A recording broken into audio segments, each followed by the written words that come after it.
He's been a friend, and he is the next mayor of the greatest city on earth, Zohran Mamdani.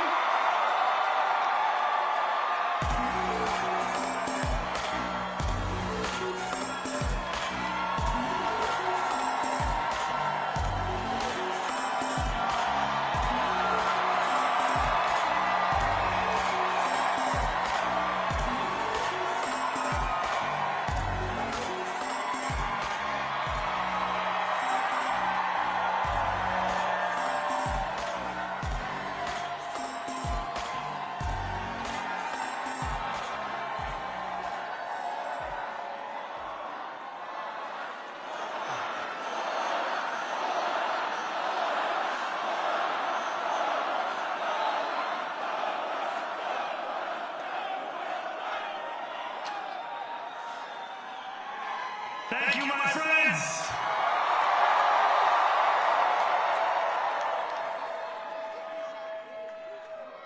The sun may have set over our city this evening, but as Eugene Debs once said, I can see the dawn of a better day for humanity. For as long as we can remember, the working people of New York have been told by the wealthy and the well-connected that power does not belong in their hands. Fingers bruised from lifting boxes on the warehouse floor, palms calloused from delivery bike handlebars, knuckles scarred with kitchen burns. These are not hands that have been allowed to hold power. And yet, over the last 12 months, you have dared to reach for something greater. Tonight, against all odds, we have grasped it. The future is in our hands. My friends, we have toppled a political dynasty.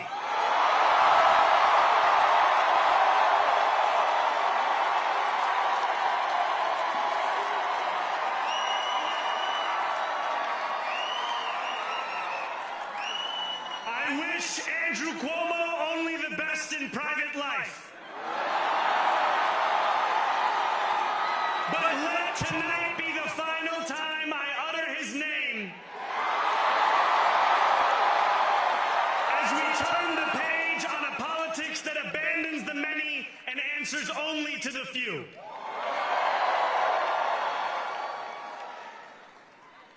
New York, tonight you have delivered a mandate for change. A mandate for a new kind of politics. A mandate for a city we can afford. And a mandate for a government that delivers exactly that. On January 1st, I will be sworn in as the mayor of New York City.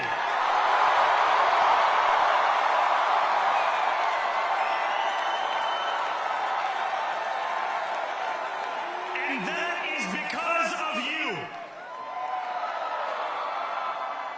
So before I say anything else, I must say this. Thank you. Thank you to the next generation of New Yorkers who refused to accept that the promise of a better future was a relic of the past. You showed that when politics speaks to you without condescension, we can usher in a new era of leadership. We will fight for you because we are you. Or as we say on Steinway, ana minkum wa ilaykum.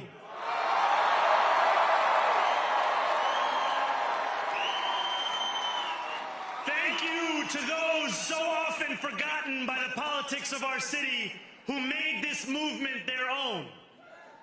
I speak of Yemeni bodega owners and Mexican abuelas, Senegalese taxi drivers and Uzbek nurses, Trinidadian line cooks and Ethiopian aunties. Yes, aunties. To every New Yorker in Kensington and Midwood and Hunts Point, know this. This city is your city, and this democracy is yours too.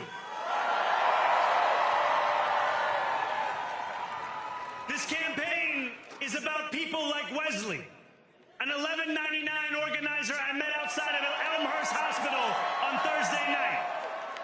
A New Yorker who lives elsewhere, who commutes 2 hours each way from Pennsylvania because rent is too expensive in this city. It's about people like the woman I met on the BX33 years ago, who said to me, I used to love New York, but now it's just where I live. And it's about people like Richard, the taxi driver I went on a 15-day hunger strike with outside of City Hall, who still has to drive his cab 7 days a week. My brother, we are in City Hall now.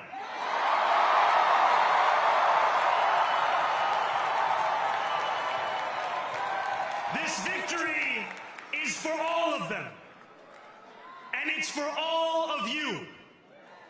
The more than 100,000 volunteers who built this campaign into an unstoppable force. Because of you, we will make this city one that working people can love and live in again.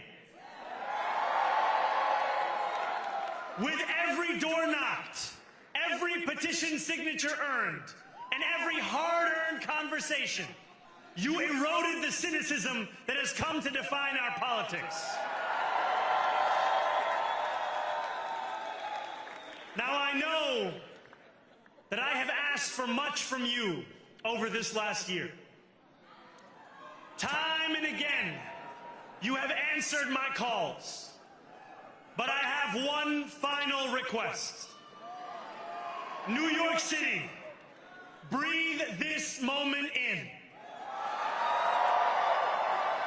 We have held our breath for longer than we know.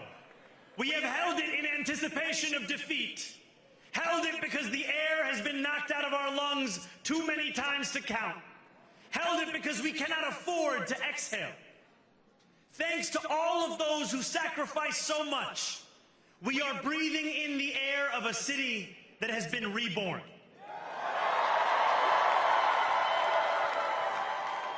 To my campaign team, who believed when no one else did, and who took an electoral project and turned it into so much more, I will never be able to express the depth of my gratitude. You can sleep now. To my parents, Mama and Baba, you have made me into the man I am today. I am so proud to be your son. And to my incredible wife, Rama,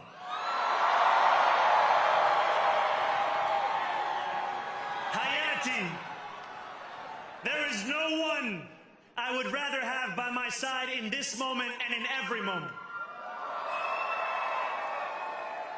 To every New Yorker, whether you voted for me, for one of my opponents, or felt too disappointed by politics to vote at all, thank you for the opportunity to prove myself worthy of your trust. I will wake each morning with a singular purpose: to make this city better for you than it was the day before.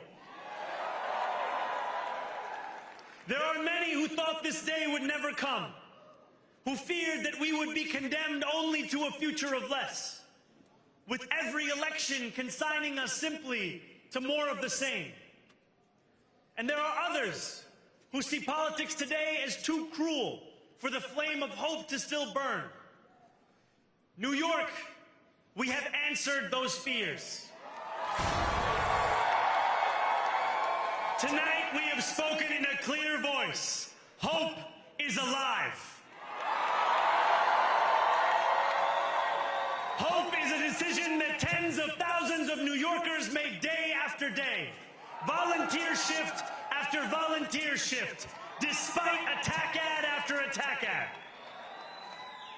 More than 1 million of us stood in our churches, in gymnasiums, in community centers, as we filled in the ledger of democracy. And while we cast our ballots alone, we chose hope together. Hope over tyranny. Hope over big money and small ideas. Hope over despair. We won because New Yorkers allowed themselves to hope that the impossible could be made possible. And we won because we insisted that no longer would politics be something that is done to us. Now it is something that we do.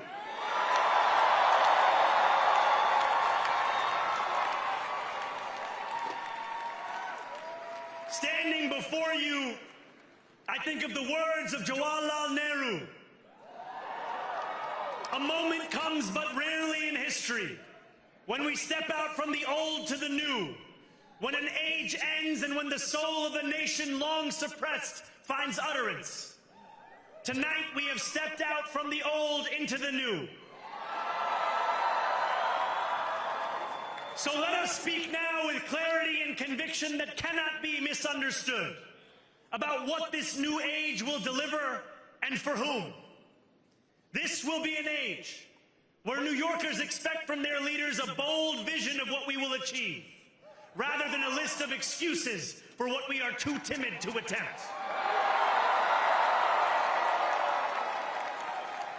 Central to that vision will be the most ambitious agenda to tackle the cost of living crisis that this city has seen since the days of Figueroa LaGuardia.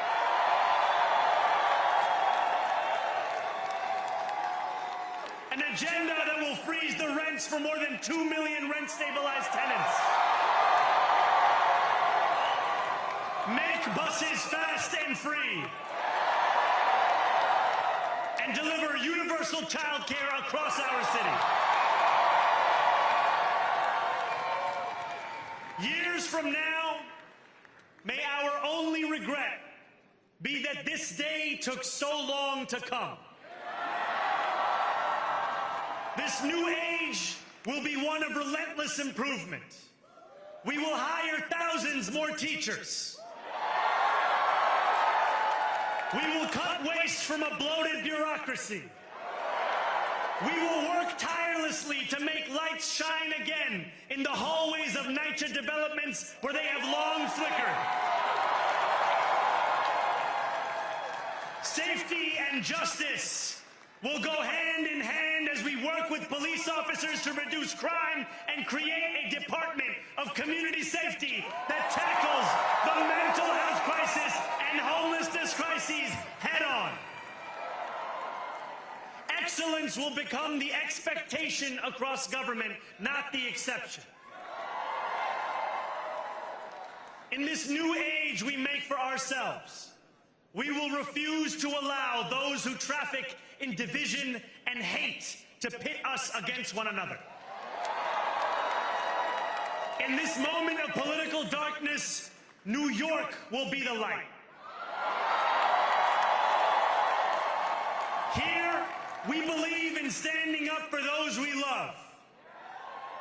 Whether you are an immigrant, a member of the trans community, one of the many black women that Donald Trump has fired from a federal job,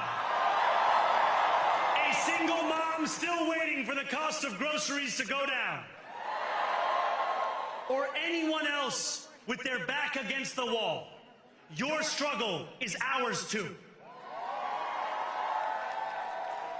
And we will build a city hall that stands steadfast alongside Jewish New Yorkers and does not waver in the fight against the scourge of anti-Semitism. Where the more than 1 million Muslims know that they belong. Not just in the 5 boroughs of this city, but in the halls of power.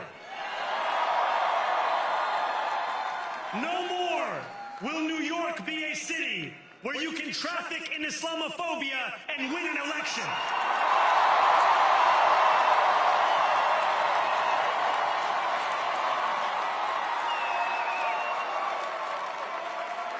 This new age will be defined by a competence and a compassion that have too long been placed at odds with one another.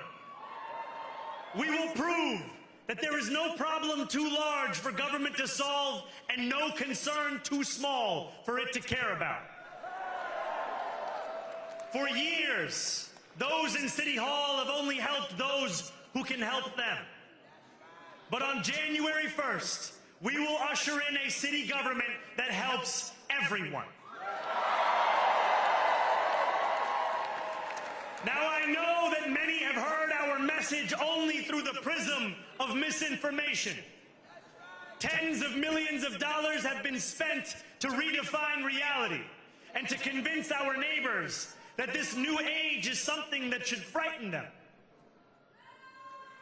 As has so often occurred, the billionaire class has sought to convince those making $30 an hour that their enemies are those earning $20 an hour. They want the people to fight amongst ourselves so that we remain distracted from the work of remaking a long broken system. We refuse to let them dictate the rules of the game anymore.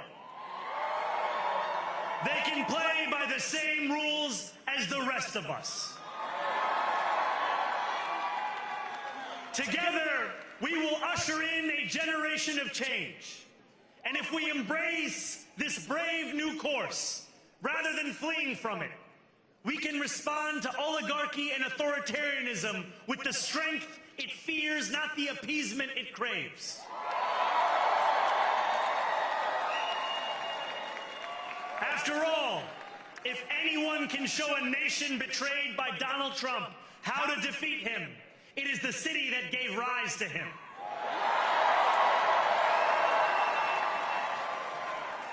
And if there is any way to terrify a despot, it is by dismantling the very conditions that allowed him to accumulate power. This is not only how we stop Trump, it's how we stop the next one.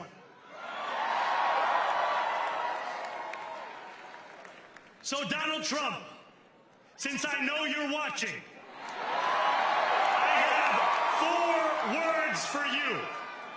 Turn the volume up.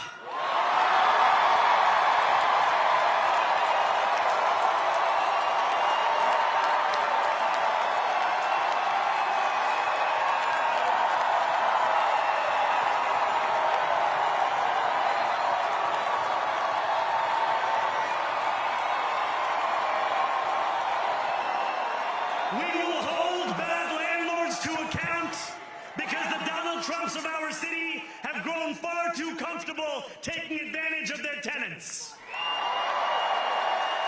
We will put an end to the culture of corruption that has allowed billionaires like Trump to evade taxation and exploit tax breaks. We will stand alongside unions and expand labor protections because we know, just as Donald Trump does, that when working people have ironclad rights, the bosses who seek to extort them become very small indeed.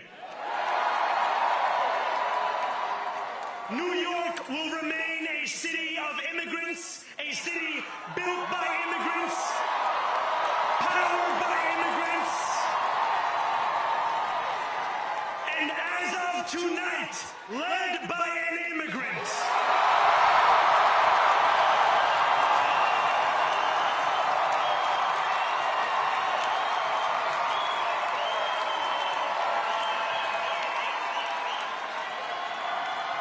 So hear me, President Trump, when I say this.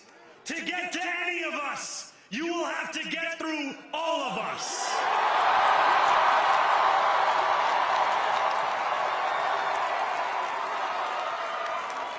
When we enter City Hall in 58 days, expectations will be high. We will meet them. A great New Yorker once said that while you campaign in poetry, you govern in prose. If that must be true, let the prose we write still rhyme, and let us build a shining city for all.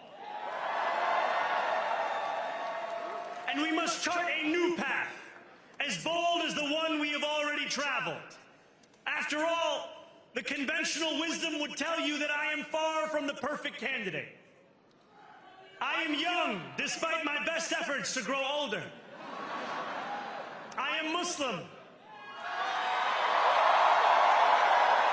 I am a democratic socialist.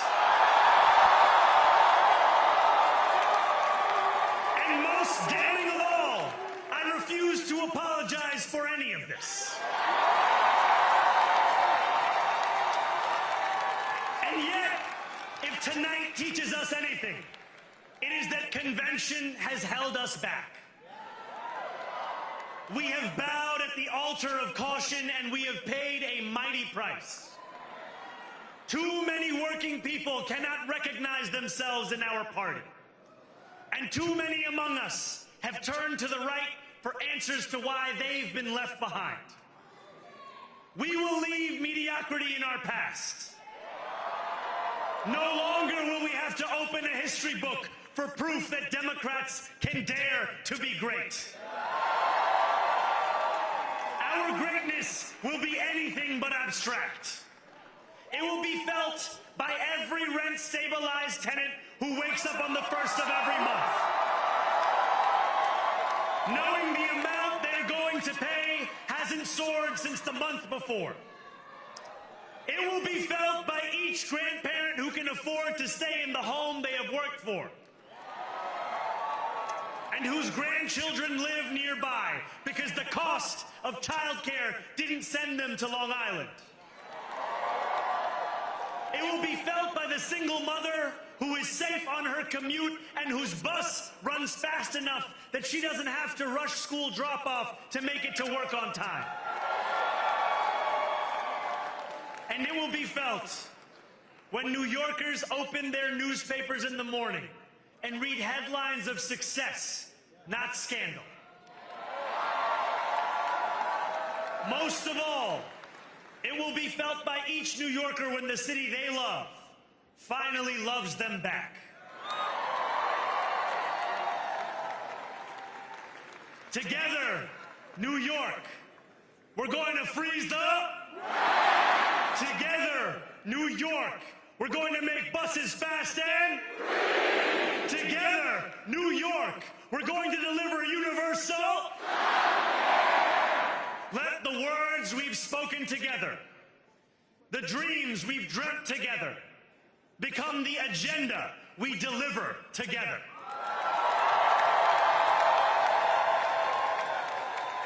New York, this power, it's yours. This city belongs to you. Thank you.